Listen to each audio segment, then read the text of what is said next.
Hello students, welcome to FosterJEE. This is our first lecture for the chapter Current Electricity. In this chapter, we are going to study each and everything regarding electric current, voltage, resistance and Ohm's law. And obviously the laws related to it and its applications. And that too from a basic level to the advanced level. So let's start. Now, first of all, we all know what is an electric current from our basics. From our childhood, we know that the live wires or any wire that it's connected to the main source should not be touched bare hands because it carries current. In very basic terms, we can understand that current is a flow of charges. Now, obviously, we will go to the definition later, but first of all, we will see how does an electric current flow. So we all know that electric current flows through electric circuit. Electric circuit. Now, what is an electric circuit? We will write it is the network of active and passive components.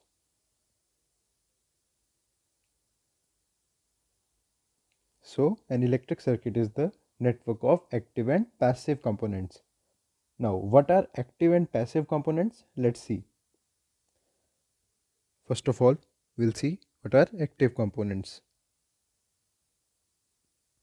Active components. We will write the components which supply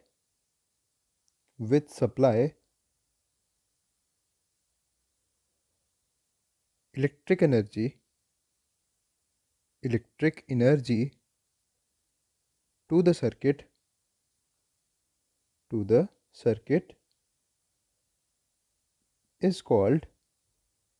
is called an active component. Now, what is an active component? The component which supply electric energy to the circuit.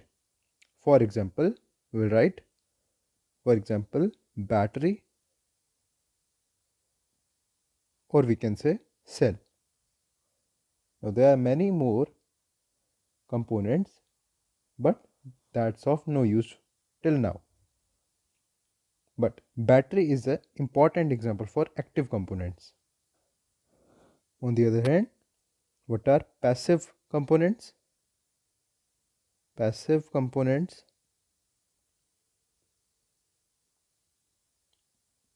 these are the components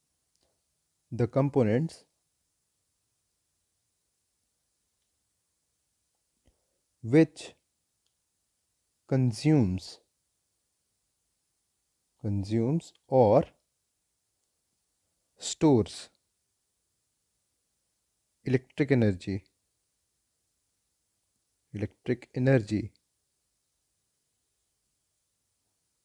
from the circuit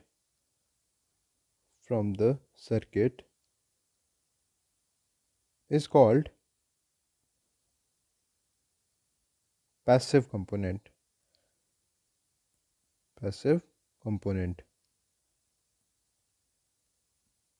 Now, the example for this is resistor, capacitor, or inductor. There are many more examples, but in 12th class, we are concerned with only these three parts. Now, what are individually these parts? That we'll study in upcoming chapters. But resistor we will deal in this chapter only. Now, what they do in the circuit? A resistor consumes, that is, this can be illustrated, or for example a bulb. Now bulb has some resistance, the filament of the bulb has some resistance, due to which it consumes electric current or electric energy, and then the electric energy is converted to the light energy, and then we get it in form of light from the bulb. Similarly, capacitor stores energy in the form of electric field, and similarly an inductor stores the electric energy in the form of magnetic field. We will study deeply about the capacitors and inductors in upcoming chapters. And in this chapter, we will study the basic properties of electric currents. We will study the properties of batteries and how they cause current and energy transfers in a circuit. Now, we are in a position to answer what is electric current. What is electric current?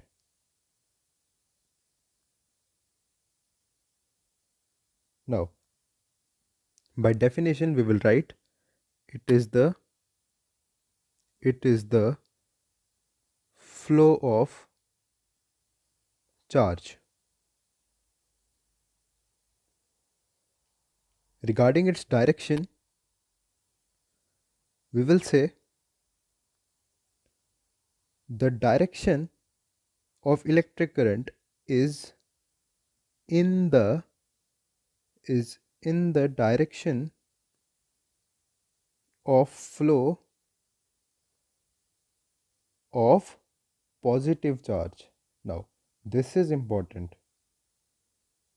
We have to see the positive charge, or we can say is in opposite direction of the flow or of flow of negative charge. Let's see this in the form of example. Suppose we have two wires. Now, suppose we mark 2 points on each wire. Let's say this is A, this is B, this is A, this is B. In the first wire, current flows from A to B, that is in this direction. And in the second wire, the current flows from B to A, that is in this direction. In first wire, we will say the direction of current is from A to B. This is with respect to positive charge.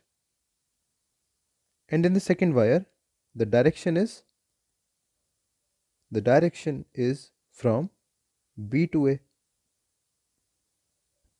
And with respect to negative charge, we will say the direction of flow of negative charge is from B to A. Similarly, in the latter case, the direction of negative charge is from A to B. We can also see that the direction of current is fixed. In the upper wire, the direction of current is from A to B, and hence the positive charge is flowing from A to B. So the negative charge will be in reverse direction, that is from B to A. Similarly, in this case, the direction of current is from B to A, that is the positive charge is being flown from B to A, and hence the negative charge is flowing opposite, that is from A to B. Hence we can also say that the direction of this arrow is the direction of motion of positive charge. So we should remember this. If seen mathematically, we can say mathematically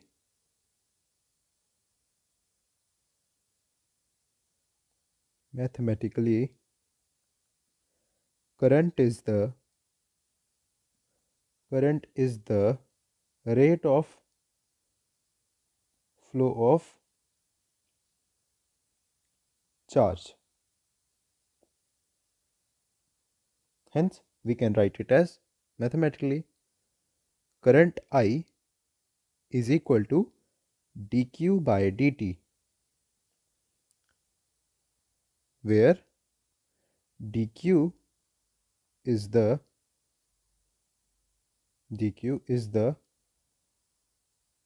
charge flown from a wire in dt time. Now, the current is represented by I, which can be capital I or small I, and its SI unit is ampere.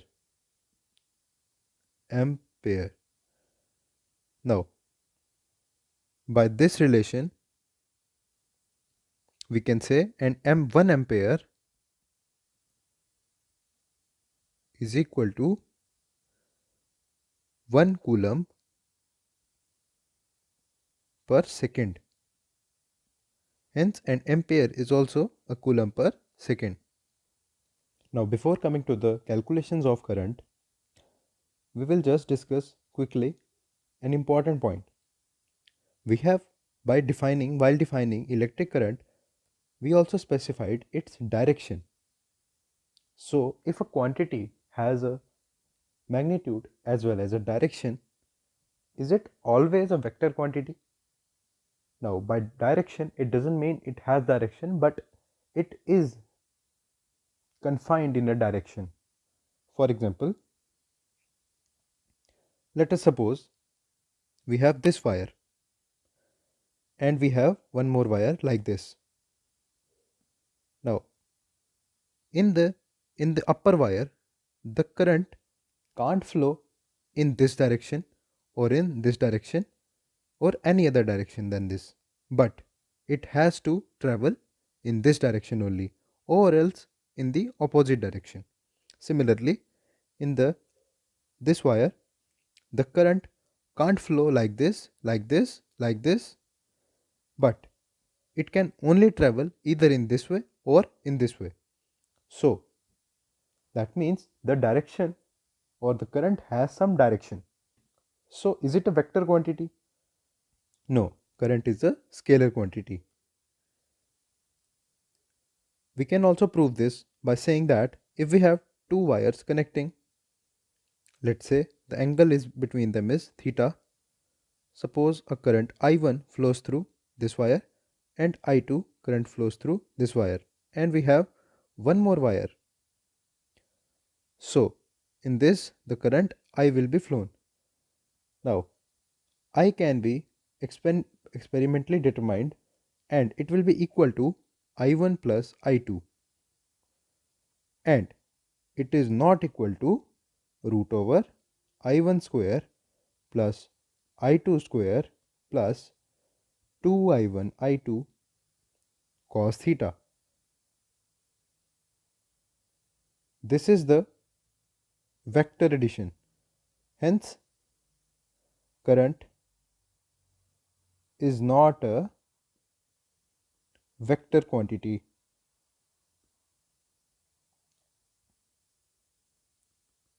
And this is the scalar addition. Hence, current is a scalar quantity.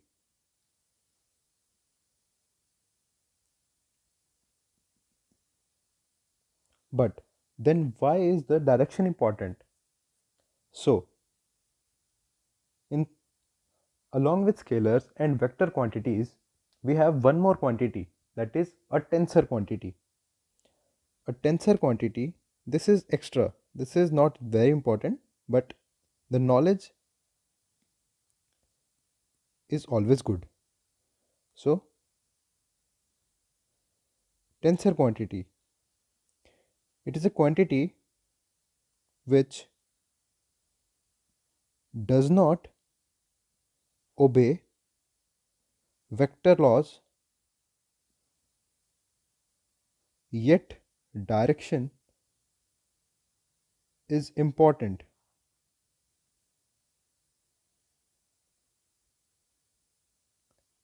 Hence, current can be put in this category also. Current. There is one more quantity which is called stress, which you've probably learnt in your 11th class, etc. Now, in our calculations, if the current is treated as a scalar quantity, it makes no difference for our convenience. So, at this level, we will treat current as a scalar quantity. Now, we will move to the calculations of currents. Now, since we know that current I is the rate of change of charge, we will see we have case number 1. Case 1. If we want to calculate the average charge flown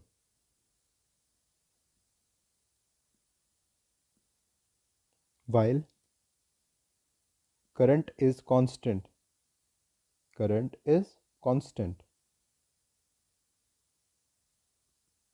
then what will be the average charge? That will be delta Q upon delta T is equal to I. This is a constant value. So we will write the average charge or the total charge flown while a constant current is equal to I dt. Now this case is important when current is constant. Suppose current is not constant but is a function of time. Case 2. Current is a function of time.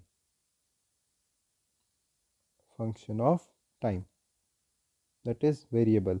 In that case, we will write, suppose this I is a function of time.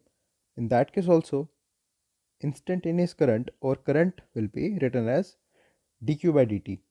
Now, in order to get dq, that is the total charge flown, we will rearrange this equation. This will become it dt, and for getting total charge, we will simply integrate this equation, and hence we will get the net charge flown is equal to integration of it dt. Now this function will be known to us. In third case, suppose the graph is given. The graph is given between current and time. That is, suppose we have time on this axis and current on this axis. Suppose there is some graph like this, and we want to calculate the charge flown from the time interval t1 to time interval t2. In this time interval, what will be the charge flown? Now, current will be dq by dt, and in order to get the total charge flown, we will write it like this, and we will integrate this equation from t1 to t2, and we will get the net charge flown.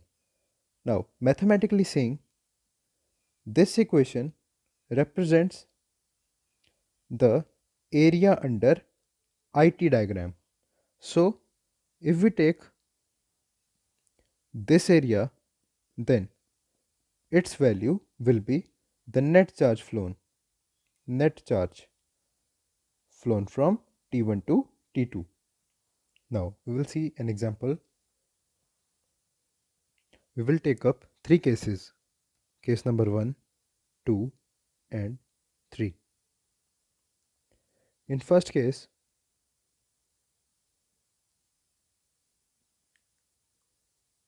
Let's first mark the points A and B, A and B, A and B. Suppose if I say 10 protons, 10 protons travel from A to B. In second case, 10 electrons flows from B to A. And in third case, 10 protons and 10 electrons pass from, that is, proton pass from A to B and electron pass from B to A simultaneously. Now the time interval is given to be 10 seconds. So the example is like this. In 10 seconds, in first case, 10 proton travel from A to B. In second case, 10 electrons travel from B to A. And in the third case, 10 electrons as well as 10 protons proton pass from A to B and electron pass from A to B, B to A. So we have to calculate the currents in each case. So pause the video and give this problem a try. Now we will quickly solve this problem. So first of all, current is amount of charge flown in unit time. In first case, the current, the electron, 10 electron passes from A to B. So if 10 electron travel from A to B, then what is the total charge carried by 10 protons? That is 10 times of charge on each proton, and the charge on each proton is E upon the time is 10 seconds. So 10. So the current is simply E, and that is 1 point, that we will write 1.6 into 10 to the power minus 19 coulomb per second. In second case also, the current is amount of charge in amount of time. But in this case, the current is 10 electron. The charge carried by 10 electrons is 10 E upon E. This is also E, coulomb per second. But in the third case, now let's see first of all the directions of in first and second cases. In first case, 10 protons travel from A to B. Proton means a positive charge. So the direction of current is determined by the direction of the flow of positive charge. That is, if 10 proton, then positive charge travel from A to B, the direction of current is A to B. So we will write the current is E coulomb per second, and that is from A to B. In the second case, 10 electrons travel from B to A. So the direction of current is the opposite of direction of flow of negative charge. That is, if the negative charge flows from B to A, then the direction of current is A to B. So in this case also, the current is from A to B, and the direction and the magnitude is E coulombs per second. In our third case, the total current will be total charge traveled in total time. Since there are two types of particles, two types of charges flowing from the same wire simultaneously, we will write the total current I total as the sum of current due to negative charge plus current due to positive charge. Current due to negative charge will be the amount of negative charge Q negative traveled in unit time plus positive current, that is the current from positive charge, will be the total positive charge Q positive flown in total time. Now, since negative charge, that is 10 electrons, travel from B to A, so the amount of negative charge is 10E and the time is 10 seconds, plus the total amount of positive charge is 10 times of E because of 10 protons, so it's also 10E upon 10. So this becomes twice of E coulombs per second. But what is the direction? First we will see due to this protons.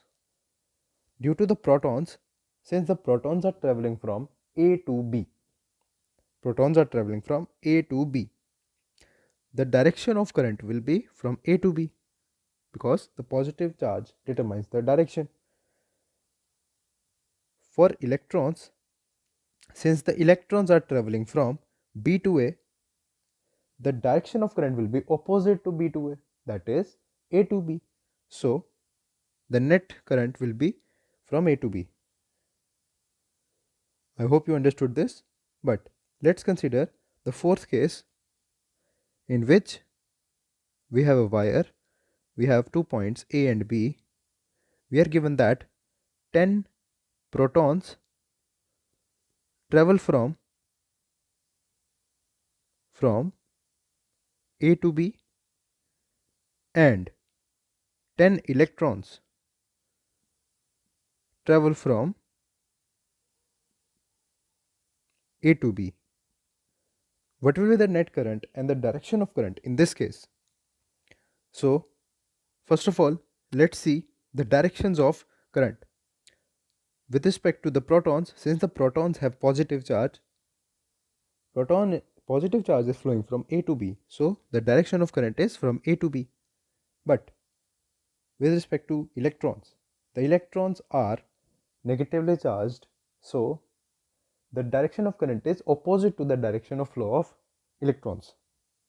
Since the electrons are traveling from A to B, the direction of current will be opposite, and hence in this case the total current I total will be current due to positive charge minus current due to negative charge. That's all we need to do in this type of questions. So the positive current will be the total positive charge flown in time minus total negative charge flown in unit time. Since in this case or in this question both the electrons and protons are same in number, so they both will cancel out each other and the net current becomes 0. But we can have cases where positive charge and negative charge are not equally flowing. In that case, we will get some current. Suppose we have one more example. We are given that a constant current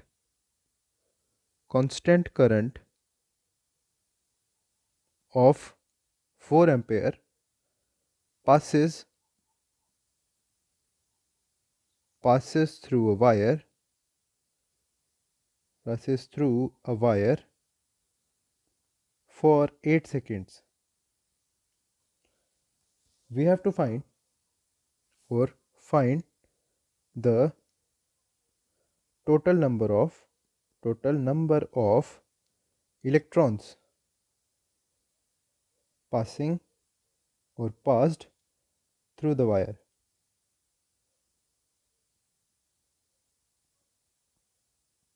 Now pause the video and give this problem a try. Now let's solve this problem. First of all, the current is by definition the total charge flown upon total time taken.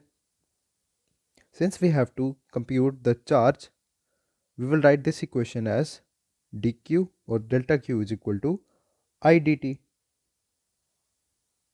Now this is also a way of writing this equation, but if we write the current every time in this fashion, we can solve any problem.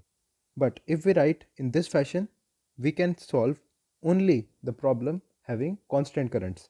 So I would prefer not to use this equation and rather use this equation. So since we have to compute the total charge, we will write this equation as like this. We will integrate both the sides. Now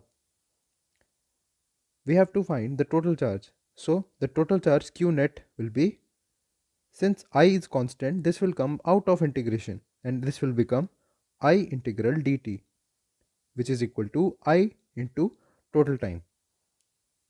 So this becomes Q equals to IT.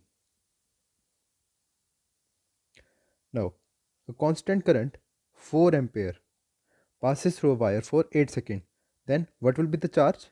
Charge will be current 4 into time. This will become 32 coulomb. Now for total number of electrons passed, we know that the total charge Q is the number of electrons into quantum of a charge. So the total charge is given as, or is computed as 32. So the total number of electrons will be 32 upon 1.6 into 10 to the power minus 19, which will become 2 into 10 to the power 20 number of electrons. Now let's take up the last problem, and then we will move to our next topic. Suppose current passing through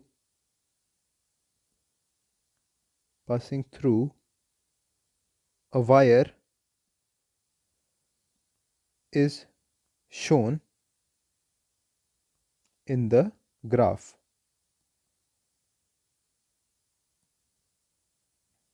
We have to find the amount of charge flowing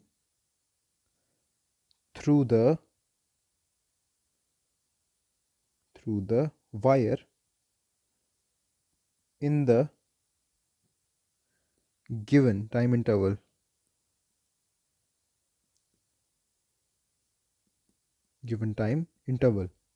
Now here we have a graph of current versus time. Now we have to compute the total amount of charge flowing through the wire. Now we will solve this problem two ways. First way will be, as we know that the area of the current versus time graph gives the total charge.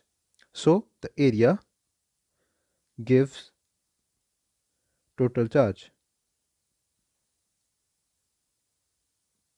Hence total charge is nothing but the area of this triangle, which is half base into height. The base is 4 seconds, time is in seconds, and current is in amperes. The base is 4 and the height is 10. The area becomes half base into height, which is 20 coulomb.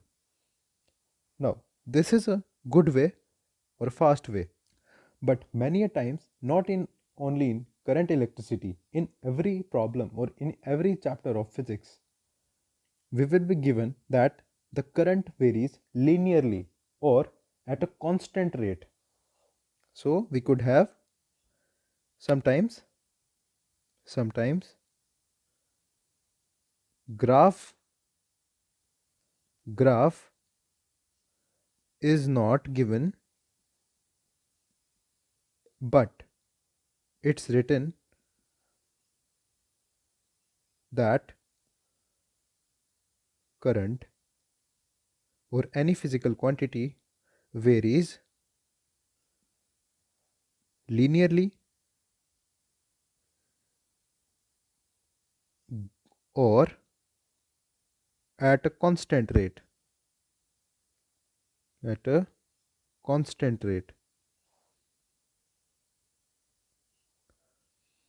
In those cases, what is recommended, that always try to find the equation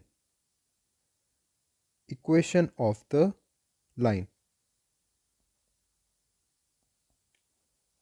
Since If the current varies linearly, that means there has to be some line or at a constant rate. That means the rate is constant, otherwise the slope is constant. So the only curve having the slope constant is a line. In this case, this is the line we are talking about. So let's see how we can find the total charge by writing the equation of this line. First of all, any general line can be of form y equals to mx plus c. In this case, we can also write this. Now, we have to find two coordinates in order to get the values of m and c. So, seeing the diagram, we can see this point has a coordinate 0, 10 and this point has coordinate 4, 0. So, substituting first this point, we will get equation as 10 equals to 0 plus c. So, c is 10. In second case, we will substitute this point and get 0 equals to m times of 4 plus 10. So, m becomes minus 10 by 4 or else minus 5 by 2. So, the current, now here y is what? Y is the quantity on y-axis, that is I, and x is what? The quantity on x-axis. We can write I is equal to minus 5 by 2 times x is t plus c is 10. So, this is the variation of current with time. Now, as we are able to find the variation of current with time, we can write the current is dq by dt, which is written as 5 minus 5 by 2 times t plus 10. So, dq becomes minus 5 by 2 t dt plus 10 dt. Now, we will integrate this equation. At t equal to 0, there was no current and hence there was no flow of charge. So, at t equal to 0, the charge was 0. At time t equals to 4 seconds, we need the total charge. So, after time 4 seconds, we need the total charge, Q total. In this case, Q total will be minus 5 by 2. Integration of t dt is t square by 2, t square by 2. Limits are 0 to 4 plus 10 times of t. Solving this becomes minus 5 by 2 into 16 by 2 plus this limit also 0 to 4. So this becomes into 4. This becomes minus 20 plus 40 is equal to 20 coulombs. Hence we can say our answer is same with both methods. Now, although this method seems to be longer than the area method, but many times when the variation of a physical quantity is given to be linearly varying or varying at a constant rate, we don't have to worry about the graph. Why graph is not given, and we don't also have to waste time in drawing the graph. Simply write the equation of the line, and in this case the chances of error is also less. So unless and until the graph is directly given to you, always go for this method. Now we will move to our next topic, which is electric current through conductors.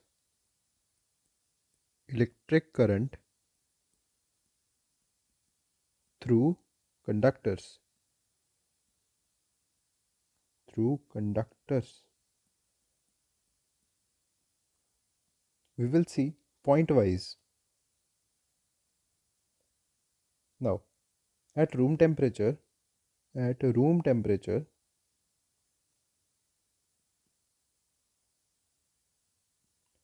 electrons can have two types of motion.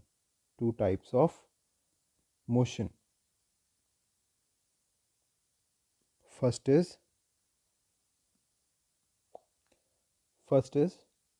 thermal motion.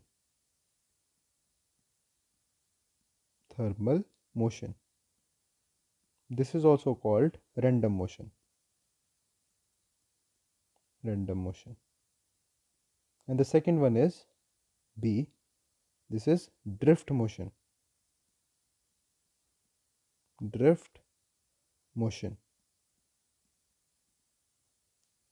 Now we will not go deeper in these, and we just have to understand what's going on.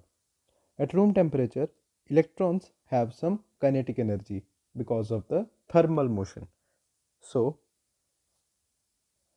suppose we have a conductor like this, and this is an electron. One electron is like this and other electron is like this. Similarly, there are many electrons. So due to the thermal energy, this electron will move in zigzag paths.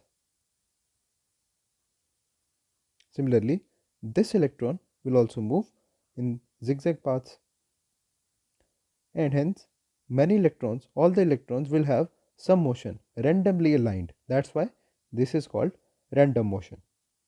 So since now a doubt can arise, since the electrons are moving because of the thermal energy, why don't we have current in a metallic, we can say metallic tube or metallic strip? Because it also has some thermal energy. All we can heat it to get electrons, transfer the thermal energy. So why don't we have current in small parts of that metallic conductors? The reason is these electrons have very random motion. So all the motions of electron gets cancelled out. Motion is random. So all the currents or the current generating through all the electrons gets cancelled out. So there is a net of zero current. But the speed of electrons in thermal motion is of order 10 to the power of 5 meters per second. Second one is our drift motion. Now in electrostatics, we have seen that if we apply potential difference across any 2 points and place a charge in between, suppose the charge is, the potential difference is V and the charge is Q, then in between these 2 points, suppose the potential difference is V, then due to the gradient of the potential difference, suppose there is some electric field. So in that case, there will be net force on the electron, which will be equal to Q times E. So due to this force, we can say if we have a conductor like this and we have electrons inside it, many electrons, and we apply potential difference across this part, this conductor, so that there is a net electric field, let us suppose in this direction. Since the electric field in this is in this direction, electron is a negative particle, the force will be in this direction.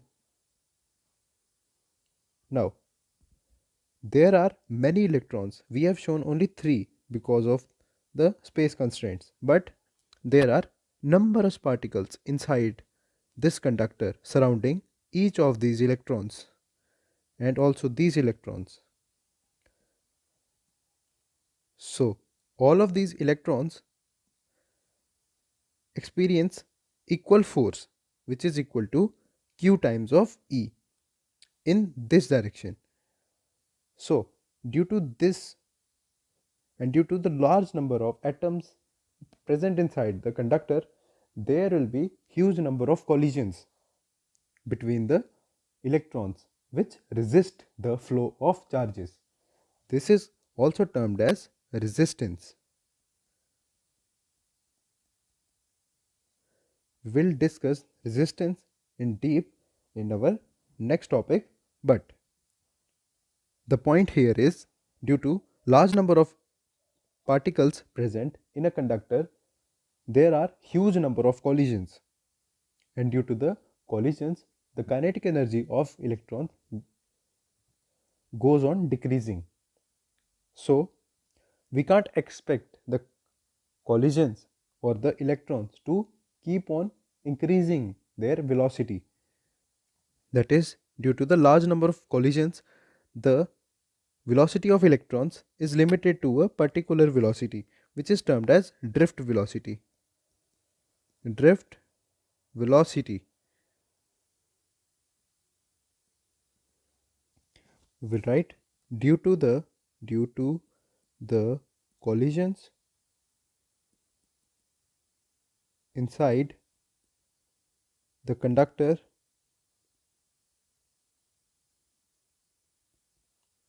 electrons acquire a particular velocity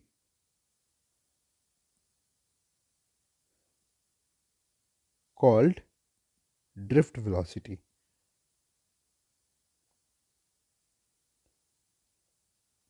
Drift velocity. Now, this all is in addition.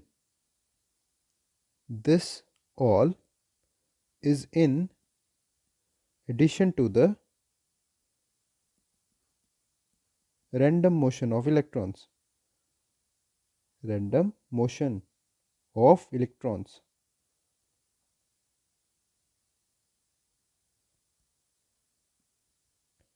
Now, drift velocity is only responsible for the current in a circuit or wire, current in a wire or a conductor. Now, it is also interesting to note that the order of drift velocity is of something around 10 to the power of -4 meters per second. Now, this is also a very interesting point to note that this is very small distance traveled in 1 second, which is 0.1 millimeter per second. But our wires are approximately in order of meters, and as soon as we turn on our switch, the light gets turned on. So isn't it something fishy inside it?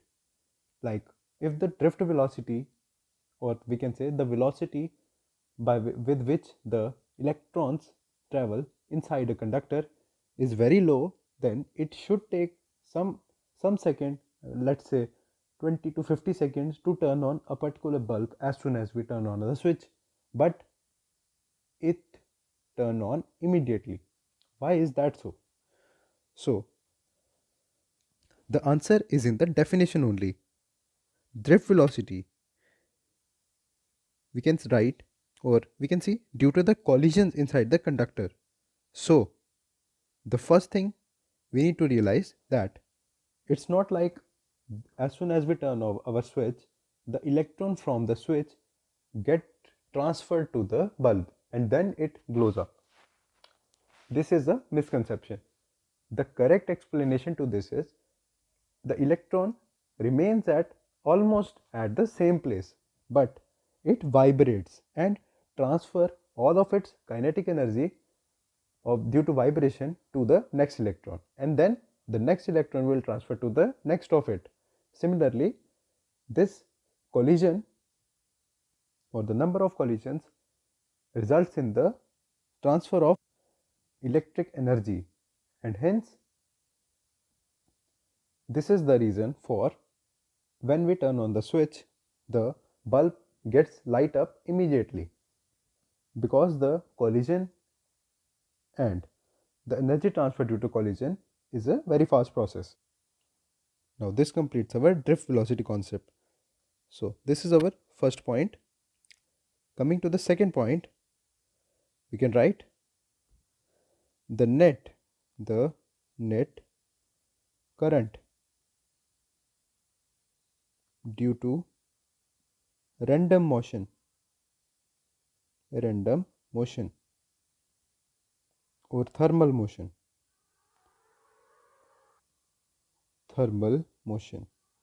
is always is always 0. That is, in absence of any external potential difference, potential difference, the net current is 0 in a conductor. But this doesn't mean that the electron is still. It possesses random motion. Coming to our last and very important point, drift motion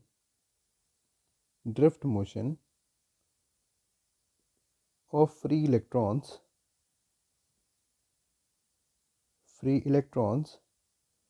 is opposite to electric field,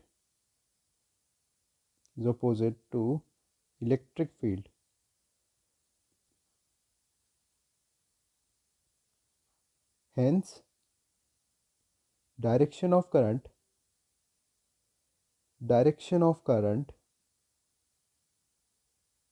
is in the direction of electric field.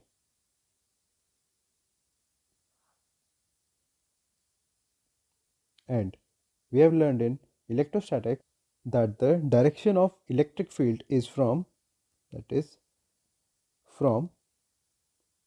higher potential to lower potential.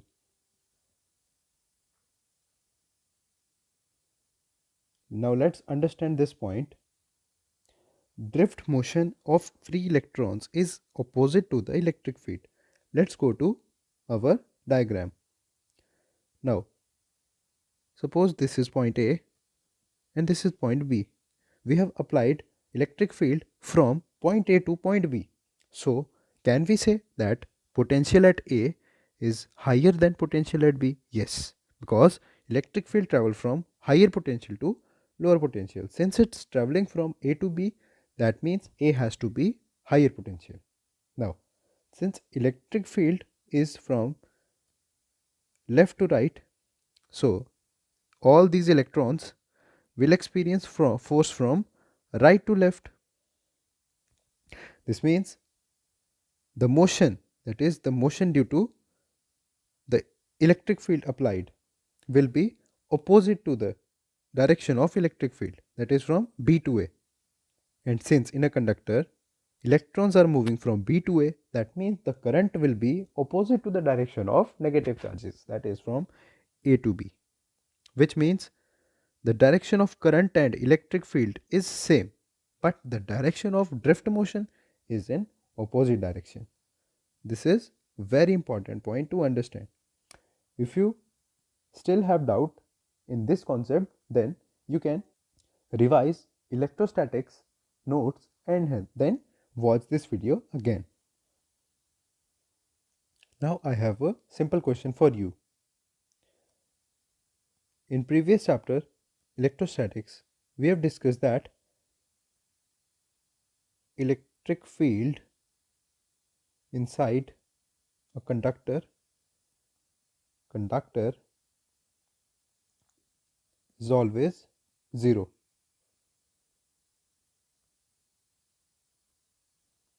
But note that that was the case for electrostatics, that is the charge was at rest.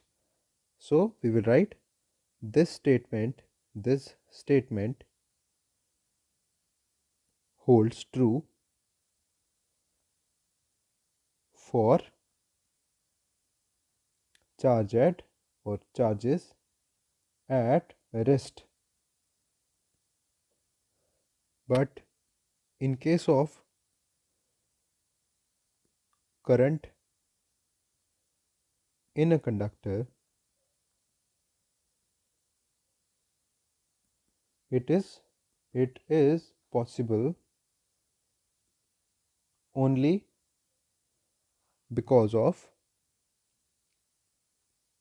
drift motion of electrons,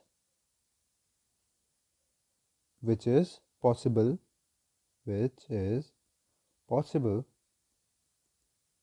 only if the net force on the charges is not zero. That is, there has to be some electric force on the charges or electrons, which suggests that net electric field is not equal to zero. So the electric field inside a conductor is not always zero. So we will remove this part. It's zero only when the charges are at rest. As soon as we apply potential difference and there is some current, in that case there will be some electric field inside the conductor also. Now that's all for this lecture. Now you will be given a homework problem which we will discuss in our next lecture. The problem says, if the current in a wire increases uniformly from 2 ampere to 3 ampere in 5 seconds, what is the amount of charge flown through the wire during this time interval? So the question is simple. The current increases uniformly from 2 ampere to 3 ampere in 5 seconds. We have to find out the amount of charge flown through the wire during this time interval, that is during 5 seconds. So I want you to try this problem and we will meet in our next lecture. Thank you.